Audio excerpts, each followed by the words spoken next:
Bonjour Laurence de Cambronne. Bonjour. Merci d'être avec nous ce matin. Vous êtes journaliste, écrivain. Vous avez notamment écrit un livre sur Madame de Staël. Vous avez écrit un livre sur les bébés. Et puis, il y a un peu plus d'1 an, votre vie a basculé. Vous partagiez votre temps entre la France et puis une île grecque. Il y a eu cette crise des réfugiés dont on parle beaucoup. À l'époque, c'était des centaines, des milliers de réfugiés même qui arrivaient quotidiennement en Grèce et notamment sur l'île de Léros. Un jour, vous prenez le ferry, comme n'importe quel touriste, j'allais dire. Et puis là, vous rencontrez une jeune Syrienne. Racontez-nous. Oui, j'étais sur ce ferry, elle était assise à côté de moi, j'ai commencé à lui parler en anglais, et elle parlait bien anglais, et elle m'a raconté qu'elle n'avait pas pris de douche depuis 4 mois, que son mari travaillait dans une agence de tourisme, qu'elle avait une petite fille, et qu'elle se baladait, et elle sort de son sac un petit paquet de lingettes, et elle me dit « Je vis avec mon paquet de lingettes depuis 4 mois ». Déjà, j'ai eu un espèce de coup de poing dans le ventre. Et 1 mois après, je me retrouve sur un ferry et je parle avec une femme qui était là avec ses filles, 4 filles, dont une avec un voile, je me souviens, ça m'avait frappé, un voile impression Burberry, en jean. Et il faisait très très chaud. Et la femme me dit, on est parti, je suis partie avec toute ma famille, mon mari est juge d'instruction. Et dans les arbres, le long de la route, il y avait des têtes décapitées. Donc moi je rentre à Paris avec ces 2 images-là, les lingettes et les têtes décapitées. Et je retourne là où j'habite dans ma petite île grecque une partie de l'année et je me dis je vais aller voir, il paraît qu'à Léros, 500 réfugiés par jour qui arrivent. Donc j'y vais, je commence à aider, à regarder, à parler et je fais des rencontres. C'est surtout ça qui s'est passé, c'est que j'ai rencontré cette Gaïda, j'ai rencontré Eliana, là, qu'on voit aussi, c'était en octobre. On va en parler de ces rencontres, justement. La première chose que vous faites, c'est de leur acheter des chaussures. Ah oui, alors là, je vois qu'ils sont pieds nus, et je dis, mais pourquoi ils sont pieds nus? On me dit, mais les passeurs balancent les chaussures par-dessus bord pour alléger les embarcations. Je vois tous ces gens pieds nus, et à ce moment-là, on voyait les images de la route des Balkans où il pleuvait, et je me dis, mais ils vont arriver en tongs, pieds nus dans la route des Balkans. Donc je suis allée chez le marchand de chaussures, j'ai demandé à mes amis sur Facebook, j'ai dit, envoyez-moi de l'argent, je vais acheter des chaussures, et je leur ai apporté des chaussures toute la journée. J'ai fait des allers-retours avec mon scooter. Et vous leur avez apporté des centaines de paires de chaussures. 3-4 sacs à la fois. On a parfois du mal à s'imaginer. Maintenant, ce sont devenus vos amis. Vous racontez sur votre fil Facebook, vous racontez toute cette histoire. On peut aller y jeter un œil. On a parfois effectivement du mal à s'imaginer ce qui est derrière ces images. Donc, on voit beaucoup dans l'actualité. Et vous mettez des visages sur ces histoires. Alors on va regarder Gaïda. Voilà. Gaïda, elle a quitté la Syrie en octobre 2015. Son histoire, c'est quoi ? Son histoire, c'est Gaïda à droite, là. Son mari a été décapité par les soldats de Bachar. Et elle est partie avec sa mère et sa petite fille. Elle a laissé en Turquie son père et 3 frères et sœurs et un autre petit garçon. Et elle est partie en éclaireur pour voir. Et tout d'un coup, donc je la vois en octobre, je lui dis, quand tu arrives, tu me dis où tu arrives. On les voyait une demi-heure simplement. Et un jour, je reçois un message, je suis en Belgique. Donc je suis allée la voir, voilà les photos, je suis allée la voir en Belgique. Elle est dans un foyer d'accueil, dans une chambre avec 8 femmes, mais au moins elle est dans un pays en paix. Enfin, c'est tout ce qu'ils demandent, ces gens.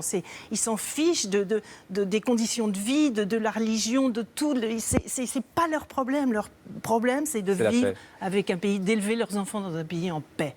C'est la seule chose qu'ils demandent. Ils sont prêts à tout accepter. Joudéaïa, il y en a des dizaines, des familles que vous connaissez. Joudéaïa, on les voit sur cette photo, elle a l'air heureuse. C'est la semaine dernière, ça. Je suis allée les voir en Bretagne. Ils sont dans un petit village. Alors ça, c'est exemplaire. Excusez-moi de donner une bonne nouvelle, mais il y a des endroits où ça marche. Martigneau-Ferché, un petit village à 40 km... Martigné-Ferchaud, plutôt. À 40 km de Rennes, un petit village. Le maire dit, au moment où François Hollande dit on va accueillir des réfugiés, le maire dit ok, on rénove un vieux bâtiment complètement abandonné, on met des douches, on apporte des frigidaires et au mois de juin arrivent 48 Syriens, 10 familles avec des petits-enfants. Ils ont accepté parce qu'il y avait beaucoup d'enfants, les enfants sont scolarisés, tout le village. Écoutez, il y a 30 conseillers municipaux, 28 conseillers municipaux ont voté pour l'accueil des réfugiés. Vous savez, c'est toujours la minorité qu'on entend, la minorité islamophobe, raciste, haineuse et tout. Mais la majorité des Français, les Français dans leur grande majorité sont accueillants, bienveillants Et quand on voit ces gens qui sont absolument charmants, éduqués, polis, délicieux, il faut les accueillir, ces réfugiés. C'est les radicalisés qu'il faut combattre. Et eux, ils fuient les radicalisés. C'est ça qu'il faut comprendre aussi. C'est que ceux-là, ils sont comme nous. Ça vous prend aux tripes, hein, oui, de Cameron. Qu'est-ce que ça a changé dans votre vie? Qu'est-ce que vous avez appris de Écoutez, ces gens? moi, je ne connaissais rien. Je n'étais jamais allée en Syrie. Je ne connaissais pas de Syriens. Je ne connaissais pas de musulmans non plus. Il faut le dire, très peu. Tout d'un coup, j'ai découvert un monde et j'ai découvert des gens formidables, voilà. Et tous les gens que j'ai rencontrés, on a eu des discussions. Les Syriens, c'est des gens merveilleux. Et tous ces gens qui fuient, elle est adorable, la petite Aya avec son petit voile. Il ne faut pas non plus avoir peur. Il ne faut pas confondre la femme toute en noir, niqab, ce qui est interdit, il y a une loi qui l'interdit, et la petite avec son petit foulard bleu. Elle me dit, tu sais, quand je mets un t-shirt bleu, je mets mon foulard bleu. Quand je mets mon t-shirt blanc, je mets un petit foulard blanc. C'est de la coquetterie, elle ne fait pas de prière, elle n'est pas religieuse. C'est pas parce qu'il y a un voile que tout d'un coup, il faut vraiment faire la différence, je crois. Et la plupart du temps, ce qu'on apprend aussi dans vos histoires, dans ces parcours, c'est que ce sont des gens qui avaient beaucoup d'argent, en tout cas assez d'argent pour voyager. Non, je dirais pas beaucoup. Il est certain que les pauvres qui n'ont pas 1500... Le passage pour la Grèce, c'était 1500 €. Ouais. Donc il faut déjà avoir, si on est un couple avec un enfant, il faut déjà avoir 4500 €, ce qui n'est pas évident. C'est pas rien. Donc ce sont, je dirais pas les riches, ce sont des classes moyennes. C'est les gens qui peuvent réunir autour d'eux un petit peu d'argent pour payer le voyage.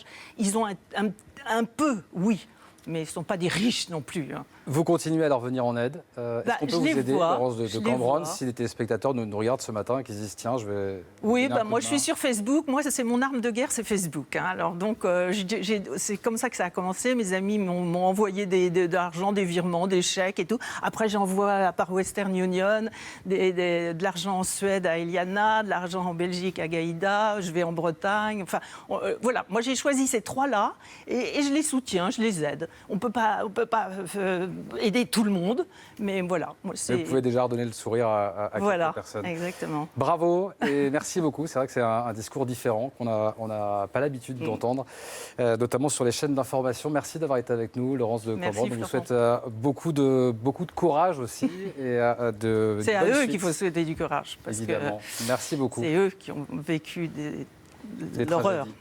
Tout de suite, la culture avec Xavier Le Harper.